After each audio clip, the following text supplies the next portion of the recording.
జయ జగదంబే.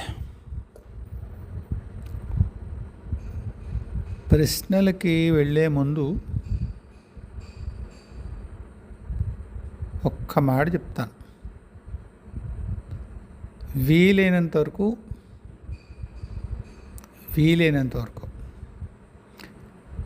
విషయాల యందు తటస్థంగా ఉండడం ప్రయత్నించేయండి. అలవాటు చేసుకోండి అనేది చాలా పెద్ద పదం.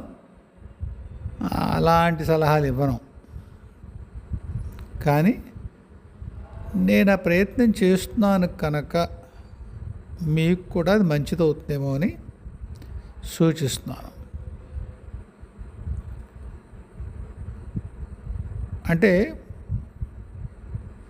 ఒక వ్యక్తిని మనం అంచనా వేసేటప్పుడు మనం కొన్ని గుణాలు మంచివని, కొన్ని గుణాలు చెడ్డవని మనం భావన చేస్తాం.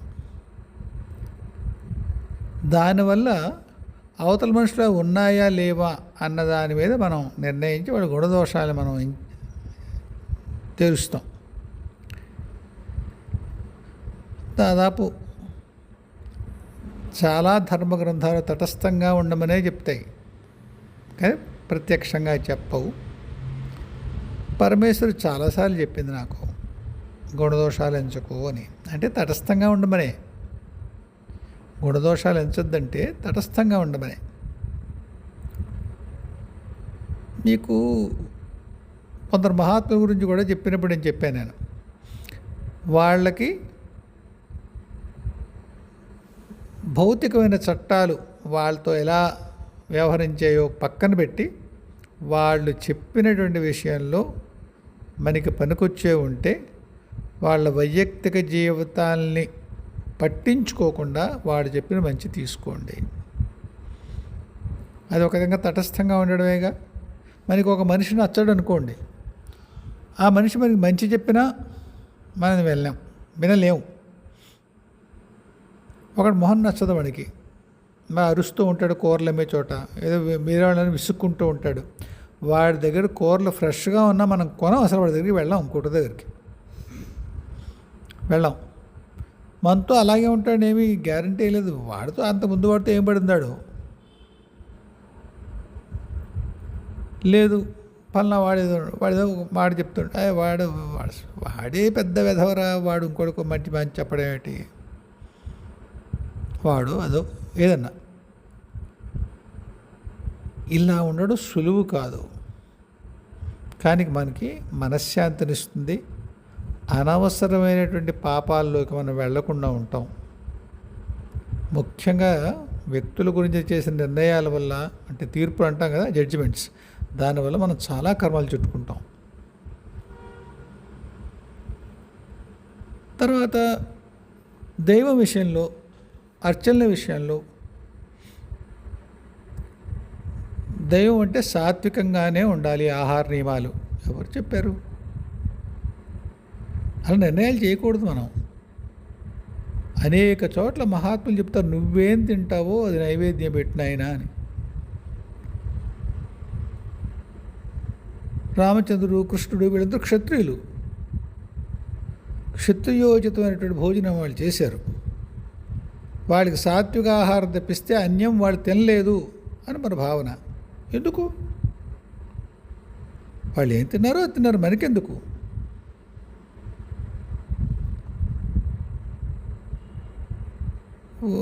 సీతమారుకల్ని నైవేద్యం పెట్టకూడదు, వద్దు. నిర్ణయాలు చేయకండి. మనం ఒక మహాత్ముడు, ఒక వాల్మీకి, ఒక వ్యాసుడు,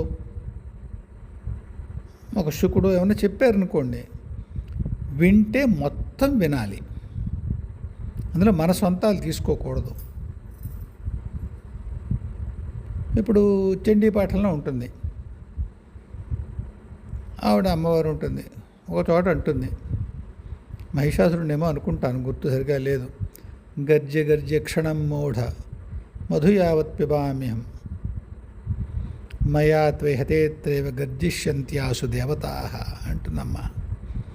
చేతిలో ఉన్నటువంటి మధు ఉందే, దీన్ని నన్ను పూర్తి చేయని ఒక్క క్షణం అరుదు అంతవరకు అరువు. ఒక్కసారి నిన్ను నేను హతమార్చిన తర్వాత శీఘ్రంగా దేవతలంతా గర్జిస్తారు అంటుంది ఆవిడ. యుద్ధం మధ్యలో అమ్మవారు మధు తాగుతుందా, ఎవడు చెప్పాడు నీకు ఇది, ఇలాంటి దిక్కుమాల అర్థాలు దిగ వద్దు మహాప్రభు.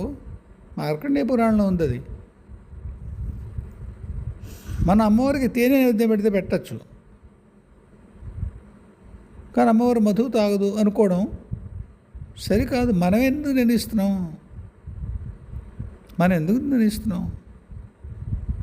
చాలామందికి ఉన్నాయి ఇలాంటి అభిప్రాయాలు.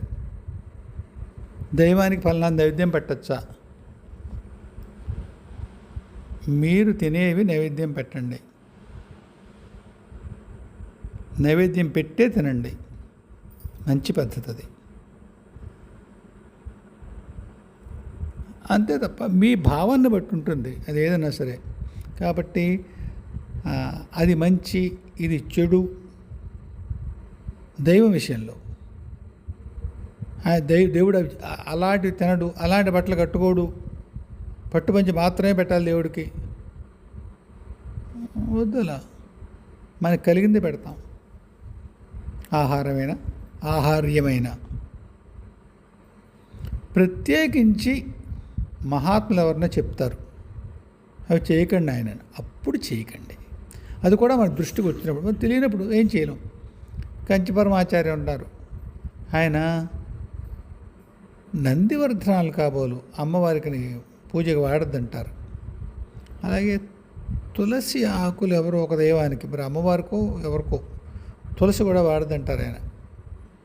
సరే, నందివర్ధనం అయితే నాకు గుర్తుంది, తులసి ఉంచి గుర్తులేదు కాబట్టి అది వదిలేసేయండి. అలా మహాత్ములైన వాళ్ళు చెబితే అది శిరోధార్యం. ఏంటంటే వాళ్ళకి ఏదో సందర్భంలో వాళ్ళు ఏదైనా ధర్మగ్రంథం ఏమైనా చదువు ఉంటారు, వేదంలో ఎక్కడ చెప్పబడి ఉంటుంది, లేదు సాక్షాత్తు దైవం వాళ్ళకి ఎప్పుడు చెప్పుడు, నాన్న ఇది చెయ్యొద్దురా అని చెప్పుంటుంది. అలాంటి సందర్భాలే తప్ప మిగతా వాటిలో దైవం పట్ల గుణదోషాలు ఎంచకండి. ఇలా చేస్తే తప్పు, అలా చేస్తే తప్పు అంటే దేవుడికి ఎలాగోలా చేస్తాను నువ్వు చెప్తున్నావు నువ్వు అని అర్థం తీయకండి.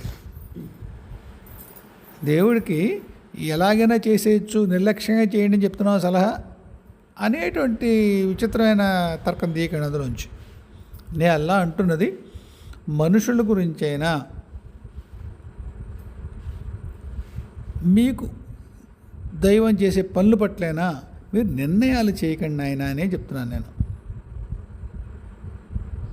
శివుడు ఉన్నాడు, పలానా చోట ఇక్కడ మోహిని ఆయన ప్రేమించాడు, జగన్మోహిని అనుకుందాం, కథలో ఉంది అది. శివుడు జగన్మోహన్ ప్రేమించాడు, వ్యధ మాటలు మేము శివుడు కామదహన కరుణాకర లింగం చదువుతాం, శివుడు జగన్మోహన్ని ప్రేమించినటువంటి దిక్కుమాల కథలు దిక్కుమాల అర్థాలు అన్నారనుకోండి, తప్పది, తప్పు. వాళ్ళు ఏ నియమాల చేత బద్ధులు కాదు, దివ్య ప్రణాళి నడవడం కోసం ఎప్పుడు ఏది చెయ్యాలో అప్పుడు అది చేస్తారు. కామదహన కరుణాకర లింగం మనం చదివాం కాబట్టి ఆయన పార్వతీ కళ్యాణం ముందు మన్మధుడితో బాణం వేస్తే వాడిని హుతం చేశాడు కాబట్టి ఇంకెప్పుడు ఆయన పార్వతిని ముట్టుకోలేదా? తప్పు కాదు, మనం నిర్ణయాలు చేయొచ్చా? తర్వాత ఎప్పుడో రాస్తారు శివపురాణంలో, శివపార్వతులు ఏకాంత మందిరంలో ఉండగా ఎవరో వచ్చారు, ఆయన బయటకు వచ్చాడు, వాళ్ళ యొక్క సుఖక్రీడ భంగం అయింది. సరే రేతస్సు వెళ్ళింది, ఏదో గంగలో పడింది, అగ్నిహోత్రుడు పట్టుకెళ్ళాడు, తర్వాత ఎక్కడో గంగలో పడింది, తర్వాత కుమారస్వామి పుట్టాడు, బాగుంది. ఆయన మహాత్ముడు కనుక శివుడు, ఆయన కాముడినే దహించాడు కాబట్టి ఇంకా ఆయన అసలు కామం జోలికి వెళ్ళడు. మన నిర్ణయం చేయొచ్చు అలాగా, ఎప్పుడు అవసరమైతే అది చేస్తారు. ఏది సృష్టికి అవసరమో, సృష్టి ప్రణాళిక అవసరమో అది చేస్తారు. అది అలా ఎలా చేస్తాడండి? భరద్వాజుడు అంత వాడు, అంత మహానుభావుడు కదా, ఆయన ఘృతాచో మరో అప్సరసను చూసి ఆయన ఎలా రేతస్ఖలనం అయింది ఆయనకి, ఇంకా మహాత్ముడు కాదు ఆయన. లేదా ఆయన గురించి నీ కథ అబద్ధం.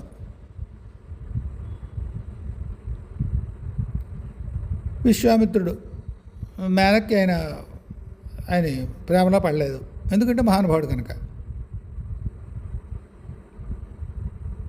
ఇంకొకడు ఎవరో ఉన్నాడు, వ్యాసుడో మరొకడు. శుకుడు ఫలానా విధంగా పుట్టాడు. వ్యాసుడు మహానుభావుడు బ్రహ్మజ్ఞుడు కనుక ఎలా పుట్టాడు?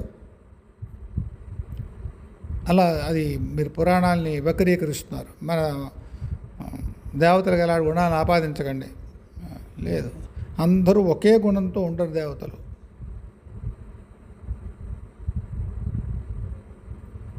మనం ఎలా చెప్తే వేరే వాళ్ళు మనని నింద చేస్తారు, చేయనివ్వండి, అది వాళ్ళ అజ్ఞానం.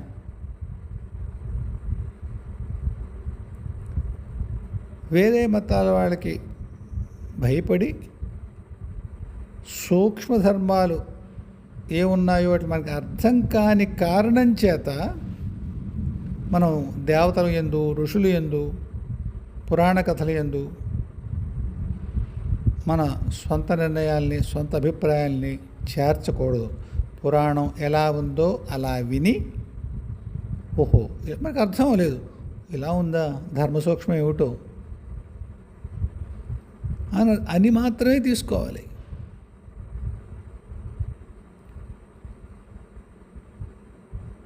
చంద్రుడు తారతో ఉన్నాడు కనుక బృహస్పతి భార్య అయినప్పటికీ అయినా శివుడు నెత్తి మీద పెట్టుకున్నాడు, అలా పెట్టుకున్నాడు శివుడు. లేదా తారతో చంద్రుడు వెళ్ళి ఉన్నాడు. మీరు తప్పు చెప్తున్నారు, పురాణం తప్పు. వద్దు, తటస్థంగా వినగలగండి. పురాణాల్ని, కావ్యాల్ని మహాత్ములు రచించినప్పుడు వాటిని తటస్థంగా వినేటువంటి స్వభావాన్ని కలిగి ఉండండి. దాని మీద నిర్ణయాలు వెలువరించకండి. మనకి అంతఃసూక్ష్మాలు తెలుసుకునేటువంటి జ్ఞానం మనకి లేదు. అలాంటప్పుడు తెలియని మాటలు మాట్లాడడం వల్ల ప్రమాదాలు ఉంటాయి. తటస్థంగా ఉండండి. మహాత్ముల విషయంలో ముఖ్యంగా నిర్ణయాలు వెలువరించకండి. వాడు ఫలానట అంచేది ఇలాట వద్దు, నిర్ణయాలు వద్దు. దైవం పట్ల, ఋషుల పట్ల, మహాత్ముల పట్ల వాళ్ళు ఇలా ఉండడం సరి, ఇలా ఉండడం సరికాదు అనే నిర్ణయాలు మనం చేయకూడదు. మహిషాసురుడు ఉన్నాడు, అమ్మవారు భక్తుడని చెప్తారు కాళీ పురాణంలో ఎక్కడనో, మరి చెప్పింది కదా. కాబట్టి మహిషాసురుడు భక్తుడు కాదు అనే మనం తీసుకోవాలి. ఎందుకంటే భక్తుడు లేకపోతే అమ్మవారు చంపిందని చెప్పేసి మనం తప్పు ప్రచారం చేస్తున్నాం. తప్పది.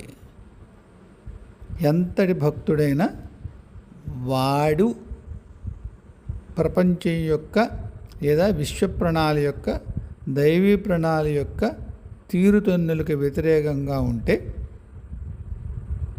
నిర్మూలిస్తారు. అది సూత్రం. ఆశ్రిత పక్షపాతి అయినటువంటి అమ్మ అలా చేస్తుంది కొడుకుని, కాబట్టి మీరు తప్పు చెప్తున్నారు. లేదలా అలా తీసుకోకండి. బర్బరకుడే మొత్తం పేరు నాకు గుర్తులేదు. కృష్ణుడు అతని యుద్ధంలో రానివ్వడు, భారత యుద్ధంలోకి. కాబట్టి కృష్ణుడు అన్యాయం చేశాడు అనేస్తామా? మనకి తెలుసా? ఆయన పారిపోయాడు కాలయావనని చూసి కృష్ణుడు. అలా రాసినాడు వెధవ, ఆ కథ చెప్పినాడు వెధవ. ఎందుకంటే కృష్ణుడికి పలాయనం చెప్తున్నాం. మొత్తం ప్రపంచాన్ని సృష్టించి, భరించి, లయింపజేసుకునే పరమాత్ముడిని మనం ఒక తప్పు కథ చెప్తున్నాం. కాదు, ఆయన చంపకూడదు. కాలయవనుడిని ముచుకుందుడే చంపాలి. జరాసంధుడు భీముని చేత మాత్రమే చావాలి. వాడికి ఆ విషయంలో సిగ్గు సంకోచం ఉండవు. నీ పరమాత్మని నా చేత వీడు చావపోతే నా పరుగు పోతుంది, ఈ దరిద్రం ఉండదు. ఇంద్రజిత్ ఉన్నాడు, అతన్ని లక్ష్మణుడే చంపాలి.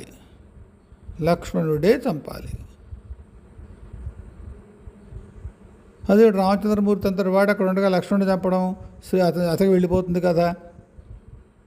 అలా ఏం లేదు. అసలు 14 ఏళ్ళు మెలుకోకుండా ఉండాలి, లెక్కలేం లేవు. తప్పది. అందువల్ల మీ అందరికీ నా ప్రార్థన ఏమిటంటే తటస్థంగా ఉండడం అలవాటు చేసుకోండి. ఎటువంటి అభిప్రాయాలు ఏర్పరచుకోకుండా విన్నదానిని శ్రద్ధ కలిగి మనకు అర్థమవుతుంది. అర్థం అవ్వాలని మనకి ఇష్టదైవాన్ని నమస్కరించుకోండి. లేదా ఆ కావ్యము, ఆ ఇతిహాసమో రాసినటువంటి ఆ మహానుభావుడు, ఆ వ్యాసుడో, వాల్మీకో ఎవరుంటే వాళ్ళకి నమస్కారం చేసుకోండి. ఈ రెండో పద్ధతి మా గురువు గారు చెప్పింది నాకు. మీకు ఇద్దరికి చెప్పాను నేను. పుస్తకాలు చదివించేటప్పుడు నాకు అర్థం కాక ఒకసారి చిరాకు పడుతుంటే ఆయన అన్నారు, ఆ రచయితలు ఇక్కడే ఉంటారు, మనం చదివేటప్పుడు వాళ్ళని ప్రార్థించండి, వాళ్ళ భావం ఏమిటో మీకు తెలియజేస్తారు అని. అది జరిగాయి. చాలాసార్లు చెప్పాను. జ్వాలాకూరి వాళ్ళు రావడం మీకు చెప్పాను నేను. కాబట్టి ఏ మహాత్ముడు ఆ పుస్తకం రాశాడు, ఆ కావ్యం రాశాడు, ఆ గ్రంథం రాశాడు, ఆయన నమస్కరించుకోండి. ఏదో రూపంలో మీకు సమన్వయపడేలా ఆయన చూస్తాడు. అంతే తప్ప ఒక పక్కకి మనకి తెలిసిన ధర్మం ప్రకారం నిర్ణయాలు తీసుకుని ఫలానావాడు తప్పు చెప్పాడు, ఫలానావాడు రైట్ చెప్పాడు, ఇలా అయితే మనం వేరే మతాల వాళ్ళకి వేళాకోవడం అవుతాం. వాళ్ళకి అర్థం కాకపోతే అవుతాం. అది అవతల వాళ్ళ అవగాహన లోపం తప్ప విషయంలో దోషం ఉండి కాదు. ఇన్నిసార్లు అంటున్నారు, ది కాస్ట్ ఆఫ్ రిపిటేషన్. తటస్థంగా ఉండండి. అర్థం కాకపోతే పర్వాలేదు, అపార్థం చేసుకుంటే కష్టం. దానివల్ల కర్మల్లో ఇరుక్కునే ప్రమాదం ఉంది. తెలియని విషయాల పట్ల మనం నిర్ణయాలు తీసుకోకూడదు. తటస్థంగా ఉండండి. సరే, ఈవేళ మన కృష్ణకుమార్ గారిది నిన్న చెప్తానని చెప్పి నేను కుదరలేదు నిన్న, అందుకని చెప్పలేదు. ఆయన తరచు మీరు అఖండ చైతన్య స్ఫురణ అంటారు కదా, అది శ్రీ విద్యలో మంత్రాల్లో మనం తీసుకున్న అమృతం గురించో మరో దాని గురించో చెప్పినప్పుడు ఏ రసానందం గురించి, ఏ రసానందాన్ని మనం పొందుతామని చెప్తారో, అఖండమైన రసానందాన్ని మనం పొందుతామని చెప్తారు. అది ఇది ఒకటేనా? ఒకటే. ఒక్క శ్రీ విద్య అండి, ఎందులో అయినా అంతే. అది మీరు ఒక సంఘటన చెప్తున్నారు, ఒక శ్లోకం, ఒక మంత్రం చెప్తున్నారు శ్రీ విద్యలో, బాగుంది. కానీ పరమేశ్వరుడి దగ్గరికి వెళ్ళి ఏ మార్గంలో అయినా ఎక్కడో ఒక చోట ఈ అనుభవం గురించి మాట్లాడతారు. అవిరళమైనటువంటి రసానందం, సంతత తైలధార వంటి స్మృతి. దేని స్మృతి? మన ఉన్నత చైతన్యం యొక్క స్మృతి సంతత తైలధారగా, అవిచ్ఛిన్నమైనటువంటి తైలధారగా అని చెప్తారు.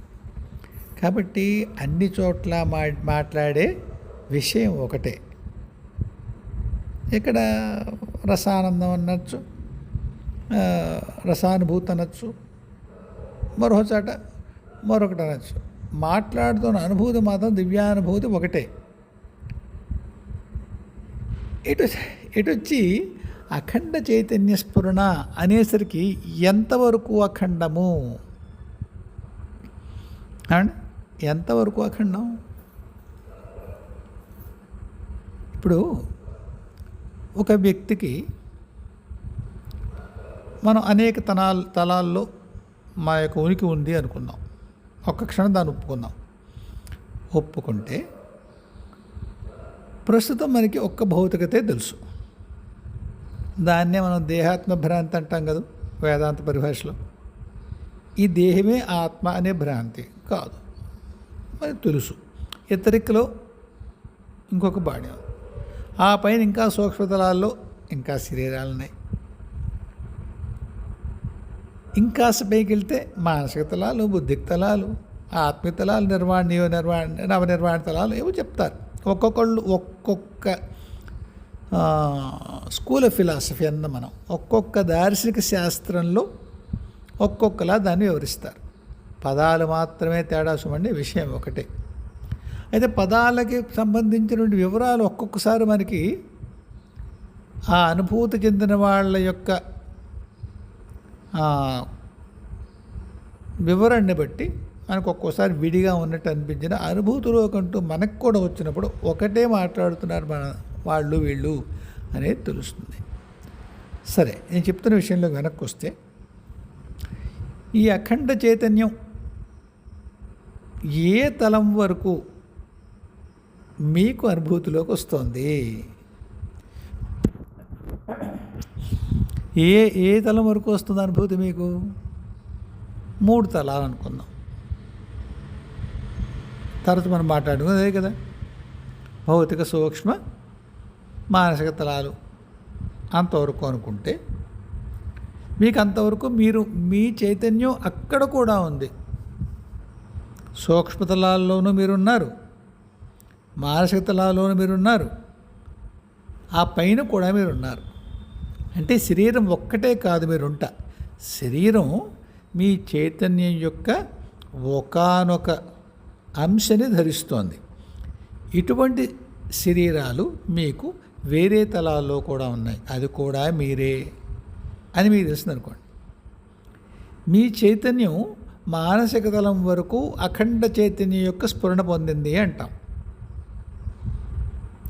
ఇంకా పైకి వెళ్తారు, కారణతలాలు, మహాకారణతలం. దీన్ని ఎందుకు చెప్తానంటే, కొన్ని చోట్ల కారణ మహాకారణతలాలు అంటారు, కొన్ని చోట్ల బుద్ధిక్ తలం, ఆత్మీయ తలం అంటారు. పేర్లు విడివిడిగా ఉంటాయి. అంచేత ఆ గందరగోళంలోకి పడకుండా ఆ తలాల పేర్లు, ఆ స్థితులు, వీటిలో ఎక్కువ మనం వెళ్లకుండా ఉంటే మంచిది. ఎందుకంటే యాస్ట్రల్ తలానికి వెళ్ళామన్నా అనుకోండి, ఈ యాస్ట్రల్లో మళ్ళీ సప్లైన్స్ ఉన్నాయంటారు కొందరు. ఎన్ని సప్లైన్స్? 7 అంటారు. అంటే ఈ 7 ఉంటాయా? ఇంకంతకంటే లేవా? ఉంటాయి. ఏవి కూడా ఇలాగా సైలోస్ అంటాం కదా ఇంగ్లీష్లో, అలా గీతలు గీసినట్టుగా ఉండవు. కొంత ఒకదాని మీద సూపర్ ఇంపోజ్ అవుతూ ఉంటాయి. సరే, మొత్తానికి మన స్థూలమైన అవగాహన కోసం ఏ తలం వరకు లేదా ఏ తలం నుంచి భౌతిక తలం వరకు మన యొక్క ఉనికి యొక్క ఏకత్వం యొక్క స్ఫురణ మనకి కలిగిందో అంతవరకు మనకి అఖండ చైతన్య స్ఫురణ ఉంది అని భావించాలి. శ్రీ విద్యోపాసన వల్ల కానీ, మరొక ధ్యానయోగం వల్ల కానీ, లేదా మరో శివోపాసన వల్ల కానీ ఈ స్థితి వచ్చిందనుకోండి, ఎంతవరకు వచ్చింది అనేది మళ్ళీ ప్రశ్న. శ్రీ విద్యకు వచ్చిన వాళ్ళందరికీ మొత్తం ఎన్ని తలాలు ఉన్నాయో అన్ని తలాలకి వస్తుందా? రాదు. శివారాధన చేసిన వాళ్ళకి, దత్తోపాసన చేసిన వాళ్ళకి, క్రియాయోగం చేసిన వాళ్ళకి. కాబట్టి మాట్లాడేటువంటి విషయం అదే అయినా కానీ దాని యొక్క స్థాయి భేదాలు ఉంటాయి. మనం ఎంతవరకు మనం ఆ చైతన్యం యొక్క స్ఫురణ పొందాం, అఖండత యొక్క స్ఫురణ పొందాం. కాబట్టి అన్నీ అఖండ చైతన్య స్ఫురణలే, అన్నీ ఆ ఏకరసానుభూతులే. అయినా సరే ఏ తలం వరకు ఉంది అన్నదాన్ని బట్టి మన ఆత్మిక స్థాయి లేదా ఆధ్యాత్మిక స్థాయి నిర్ణయించబడుతుంది. కాబట్టి మీ ప్రశ్న ప్రకారం 2 ఒకటే. కాకపోతే మళ్ళీ చెప్తాను, స్థాయి భేదాలు ఉంటాయి. దేవతల్లో కూడా స్థాయి భేదాలు ఉంటాయి. కొన్ని లోకాల వరకు కొందరు దేవతలకు అధికారాలు ఉంటాయి, వాళ్ళ పరిధులు ఉంటాయి, ఆ పైన వాళ్ళకు ఉండవు. మరి కథల్లోనే పురాణాల్లో చదువుతాం కదా, ఇంద్రాదులు ఉంటారు, వాళ్ళు త్రిమూర్తులకి అధీనమయ్యే ఉంటారు కదా. వాళ్ళు ఇంద్రాది దేవతల యొక్క అధికారం త్రిమూర్తుల మీద ఉండదు. అలాగే త్రిమూర్తులకి జగన్మాత మీద ఉండదు. అవి ఎక్కువ తక్కువలా అలా వెళ్ళకూడదు. అదే అంటున్నాను. అక్కడ మీరు ఇలా ఉంటుందా అనుకోండి, జగన్మాత ఎక్కువ, త్రిమూర్తులు తక్కువ, అంతకంటే ఇంద్రుడు తక్కువ, తక్కువ ఎక్కువలోకి వెళ్ళకండి. వాళ్ళ పనులు వాళ్ళవి. వాళ్ళ పనులు ఒకళ్ళ పనులు వాళ్ళు జోక్యం చేసుకోరు. ఒక్క ఎక్స్ట్రాడినరీ సర్కమ్స్టాన్సెస్ అంటాం కదా మరి, అత్యవసర పరిస్థితుల్లో తప్ప వాళ్ళ పరిపాలనా విభాగంలో వీళ్ళు కలగజేసుకోరు. ఇంద్రుడు ఉంటాడు, ఆయన వరుణుడు కలిసి మేఘాది సంచాలనం గురించి కానీ, వర్షాలు ఎప్పుడు పడాలి ఎప్పుడు పడకూడదు కానీ వాళ్ళు నిర్ణయిస్తారు అనుకుందాం. శివుణ్ణి మనం ప్రార్థిస్తే వర్షం కురుస్తుందా కురవదా? కురుస్తుంది. అది విశేషమైన స్థితి. మీరు మామూలుగా హోమం చేయాలంటే వర్షం కోసం వరుణ హోమం చేస్తారు. డైరెక్ట్గా మీరు శివుడి దగ్గరికి వెళ్ళి వర్షం కురు అనరు, మామూలుగా అనరు. అందువల్ల దేవతల్లో ఎక్కువ తక్కువలు చూడకండి. స్థాయిలు ఉంటాయి, వీళ్ళ స్థాయి తప్పకుండా వేరు. అక్కడ చాలాసార్లు మా గురుగారు చెప్తారు, శాసించినట్టుగా అక్కడ ఉండదు, చెప్పడంగానే ఉంటుంది. మామూలుగా రాస్తే రాయొచ్చుగాక పరమేశ్వరి శాసనం మేరకు అని, ఆవిడ విష్ణు ఇలా చేయి ఈ టైప్లో ఉండదు ఉండదు ఉండదు కాక ఉండదు. అది మనం అర్థం చేసుకునేప్పుడు కొద్దిగా ఎక్కడ సినిమాల్లోనో కథల్లోనో కొంత డ్రామటైజ్ చేసినప్పుడు ఏమైనా ఉంటే ఉంటుందేమో మాకు తెలియదు. కానీ నిజానికి జరిగే విషయంలో శాస్త్రం అంటే దాంట్లో ఒక తీవ్రత ఉండడం అలా ఉండదు అని మాత్రం అర్థం చేసుకోండి. మా గురుగారు చాలా చాలా చాలా చాలా చెప్పేవారు. ఇది మీరు అక్కడ ప్రాక్టికల్గా చూసినప్పుడు మీకు సినిమాల్లో చూపించినట్టు అలా శాసించినట్టు ఉండదు, శాసనమే. కానీ ఆ గొంతులోనూ అక్కడ అధికారం కనిపించడం అలా ఉండదు, మామూలుగా చెప్తారంతే. అవి అనుల్లంఘనీయాలు అని విన్నవాడికి కూడా తెలుసు, ప్రశ్నించకుండా చేస్తారు. వాళ్ళ పరిపాలనా విభాగంలో ఏదుందో దాన్ని మళ్ళీ చెప్తాను, వీళ్ళు కలగ చేసుకోరు కొన్ని సందర్భాల్లో తప్ప. అలాంటి సందర్భం ఉంది, తప్పకుండా వాళ్ళు పాటిస్తారు. కాబట్టి ఇక్కడ చైతన్య స్థాయిలో అంటే మనకి ఏ లోకాల వరకు మనకు అవగాహన ఉందో, మన ఉనికి గురించినటువంటి ఎరుక మనకి కింద వరకు ఉందో దాన్ని అఖండ చైతన్య స్ఫురణ అంటారు. మనం అన్ని స్కూల్స్లోనూ మాట్లాడేది, స్కూల్స్ నా ఉద్దేశం శైవమైన శాక్తేయమైన వైష్ణవమైన విషయం మాత్రం ఈ దేశం అండి. And I hope I clarified. సరే, నెక్స్ట్ దానికి వెళ్దాం.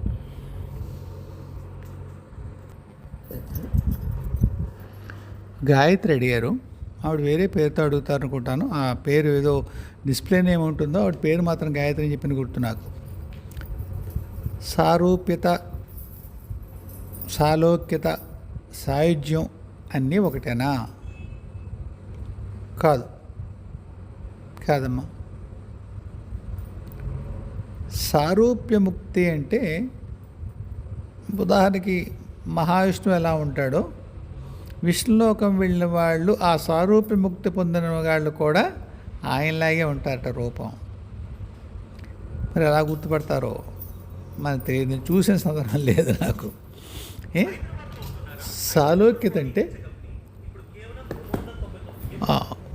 ఒకే లోకంలో ఉంటారు. సాలోక్యత అనేసరికి ఏమవుతుందంటే ఏ లోకంలో ఆ దైవం ఉంటాడు, ఉదాహరణ శివుడు ఉంటాడు కైలాసం, విష్ణుమూర్తి ఉంటాడు విష్ణులోకం, అలాగే అమ్మ ఉండేది మణిద్వీపం. అయితే ఆ లోకంలో ఉంటాం మనం, ఆ లోకంలో ఉంటాం. మళ్ళీ వస్తాను, మూడవ మాట చెప్పాక చెప్తాను ఆ లోకంలో ఉంటాను ఎందుకు నేను అలా రిపీట్ చేశానో చెప్తాను. సాయుధ్యం, ఇది కలిసిపోవడం అంటారు ఆయనలో. ఇది ఎంత సాధ్యమో తెలియదు నాకు.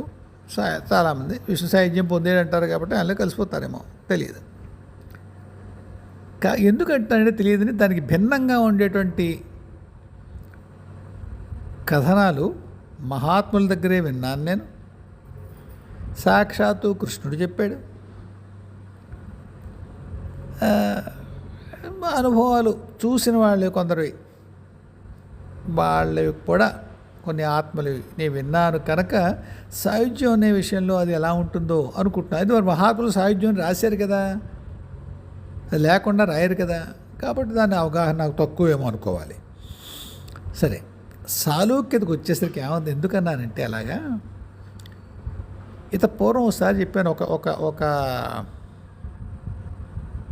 మహానుభావుడి యొక్క తండ్రి తెలిసిన వాళ్ళు ఎవరో, ఆయనకి విశేషమైనటువంటి సేవ చేసిన వాళ్ళు మరొకటో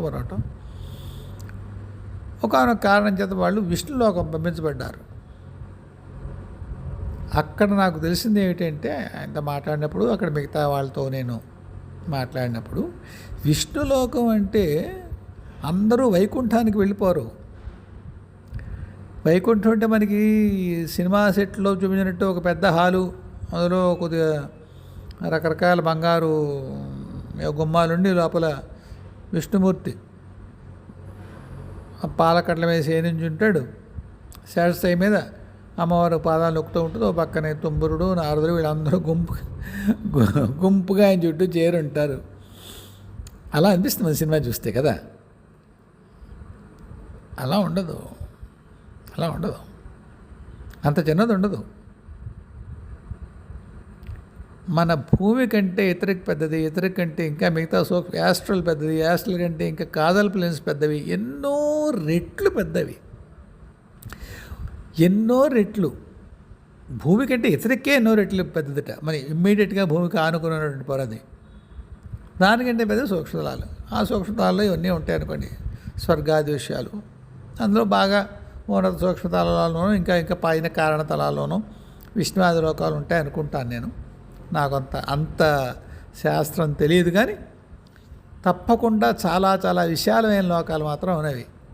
అవి ఒక పెద్ద విశాలమైన గదిలో విష్ణుమూర్తి పడుకుని ఉంటే అందరూ వచ్చి కనిపించి వెళ్ళిపోతూ ఉండడం అలా ఉండదు. తర్వాత ఆ విష్ణులోకానికి వెళ్ళిన వాళ్ళకి అందరికీ విష్ణుమూర్తి యొక్క దర్శనం నిత్య దర్శనం అవుతుందని కూడా భావించకండి. అది తప్పకుండా భూమి మీద ఉండడం కంటే విష్ణులోకానికి వెళ్ళి అంటే సాలోక్యత ఉండడం పెద్ద విషయమే. తప్పకుండా ఇక్కడికంటే చాలా ఉన్నతమైన స్థితి ఉంటుంది అది. కానీ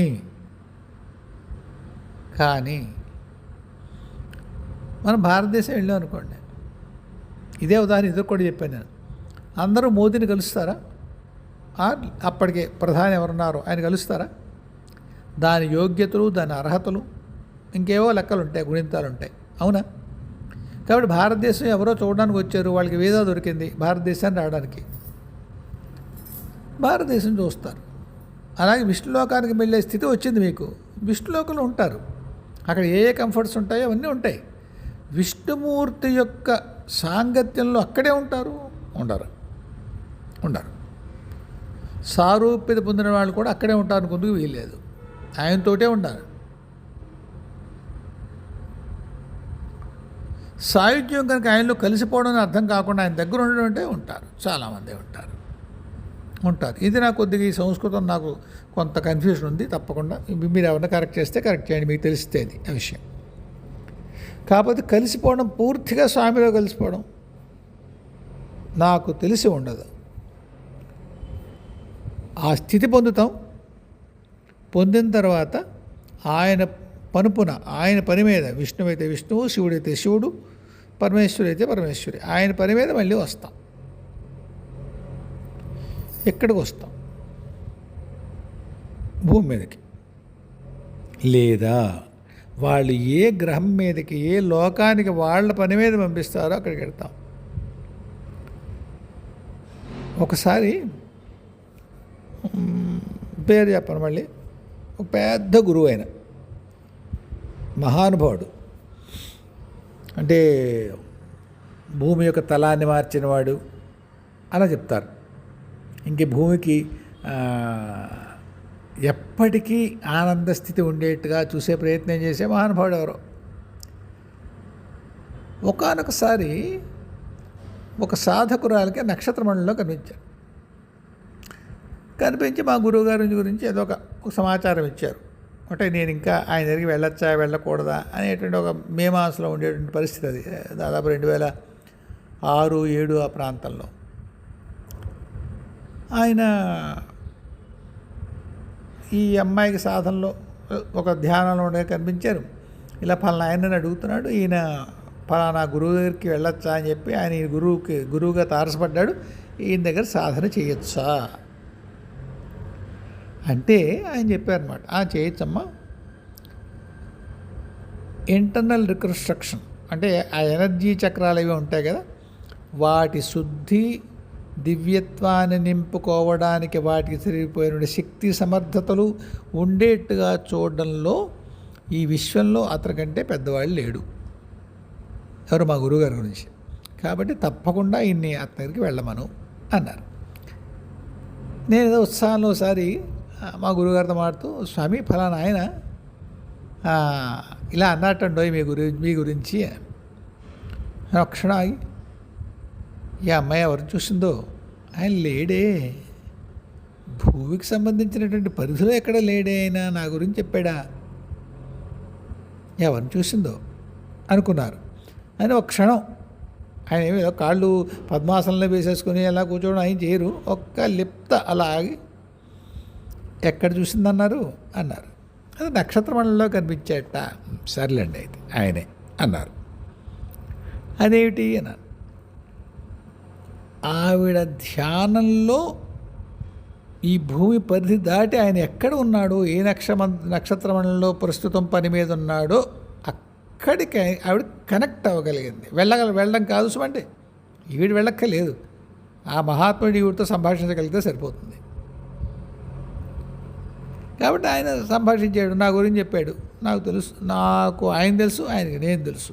సరే, కాబట్టి మీకు వచ్చే సమాచారం ఆయన దగ్గర నుంచి రైటు తప్పు ఆయనే మాట, ఎలాగా ఆయన గురించి మహానుభావుడు అని చెప్పాడు కదా, కాబట్టి కొత్తగా దాన్ని ఏమీ వ్యాలిడేట్ చేయాల్సిన విషయం లేదు. కానీ ఈ అమ్మాయి చూసింది మాత్రం సరే. ఇక్కడ నేను ఎందుకు చెప్పాను ఈ కథ, ఒకప్పుడు భూమి మీద నడయాడిన మహాత్ముడు శరీరాన్ని వదిలిపెట్టిన తర్వాత మళ్ళీ భూమి మీద తిరిగి పనిచేయడానికి రావనక్కర్లేదు. ఆ మహాస్థితి, మహాచైతన్య స్థితి ఏదైతే ఉందో అది ఆయన పొందిన దరిమిలా దైవం యొక్క ఏ పని మీద ఎక్కడికి పంపిస్తే అక్కడ, ఆయన దైవం కాదా అండి అని వెంటనే అడుగుతారు. ఆయన దైవస్థితి అన్నారు కదా, మరి ఆయన కూడా పంపించడం ఏంటి? ఆ దైవస్థితి పొందిన తర్వాత ఆయన ప్రణాళిక ఏమిటో ఆయనకు కూడా తెలుస్తుంది కనుక ఎక్కడ తన అవసరం ఉందో అక్కడికి వెళ్ళాడు. పోనీ అలా అనుకోండి, let us rephrase the sentence. అదే వాక్యాన్ని ఇంకోలా నిర్మాణిద్దాం మనం. అక్కడ ఇందాక అన్నాను కదా, ఒకళ్ళు శాసించేవాళ్ళు, ఇంకొకళ్ళు శాసితులు, అలా ఉండదు.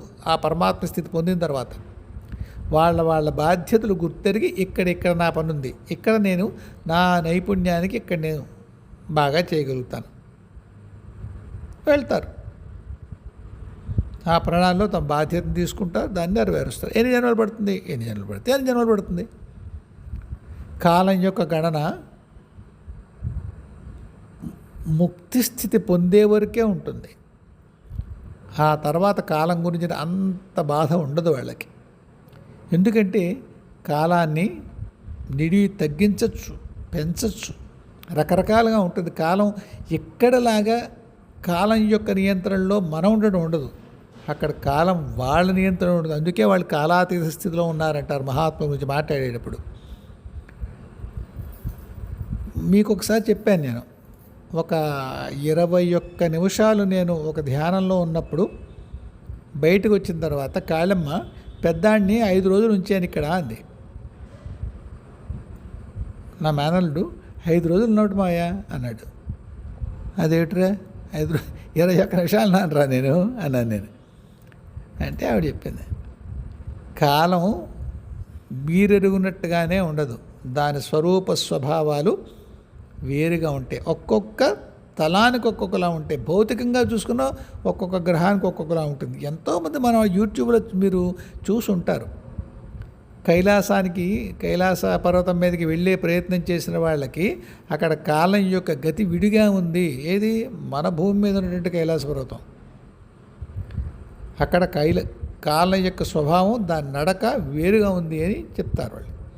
అటువంటిది సూక్ష్మలోకాల్లో ఉన్నటువంటి ఆ లోకాలు ఏవైతే ఉంటాయో, నక్షత్ర మండలాలు అవనండి, గ్రహ మండలాలు అవనండి, విశ్వాలు అవనండి, బ్రహ్మాండాలు ఉండి ఏమన్నా కానీ పేరుదేముంది, పెద్ద విషయం కాదు. అవి వాటి కాలాల గమనం వేరుగా ఉంటుంది. కాబట్టి మళ్ళీ మన కథలోకి వస్తే సారూపిత, సారోకిత, సాయుజ్యత అన్నీ ఒకటి కాదమ్మా.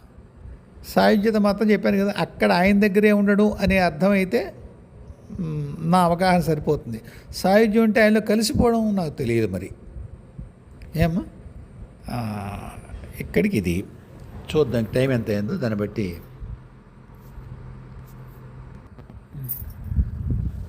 ఇంకా నేను స్పృశించిన 2 ఉన్నాయి ప్రశ్నలు. ఒకటి వెంకటేశ్వర ప్రసాద్ గారు ఈవిల్ ఫోర్సెస్ గురించి అడిగారు, వ్యతిరేకలోంచి వచ్చే ఈవిల్ ఫోర్సెస్ గురించి. తర్వాత సిరి అనే ఆవిడ అడిగారు, ఈ భూమి నిజంగా ఒక మనం అనుభవాలు నేర్చుకోవాల్సిన పాఠశాల, లేకపోతే శిక్షలు అనుభవించాల్సినటువంటి ఒక కారాగారమా? వాటి గురించి రేపు మాట్లాడుకుందాం. ఈ వేళకి ఇది చాలు. హాయిగా ఉండండి. జయ గురుదేవ్, జయ జగదంబే, స్వస్తి.